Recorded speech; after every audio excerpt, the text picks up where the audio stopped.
La primera història que explicarem és el drac de na Coca. I aquesta història va passar a Mallorca, a Ciutat. Perquè no sé si ho sabíeu, però Mallorca es divideix en dos. Ciutat i part forana. Ciutat és Palma i part forana és tota la resta.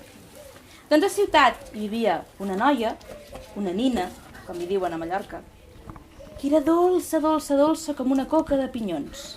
Per això n'hi deien na Coca.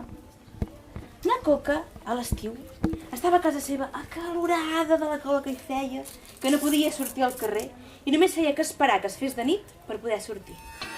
Sabeu quin és un superheroi molt antic que, gràcies a ell, existeix la ciutat de Barcelona? Sabeu qui és? Hèrcules. Coneixeu Hèrcules? Hèrcules era un heroi o un superheroi grec. I després, els grecs però no li deien Hèrcules, li deien Heracles. I després dels grecs, els romans li van dir Hèrcules, que nosaltres potser el coneixem més per Hèrcules. L'Eurolet era un follet petitet, però molt mal geniut, que va dir: jo no penso decidir, jo no vaig ni al cel ni a l'infern, no vull decidir. Tothom el volia convèncer, els angelets li deien: vine, vine amb nosaltres, els dimonis també, però ell sempre deia el mateix: jo no vull decidir, no vull anar ni al cel ni a l'infern. Així va passar molt de temps, i de tant en tant sempre hi havia algun angelet o algun dimoni que el venia a buscar.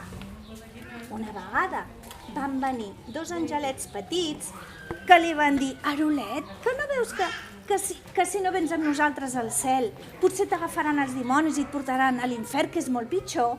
Va, vine amb nosaltres. L'Arolet s'ho va rumiar i els hi va dir: no puc perquè jo no puc volar, no en sé.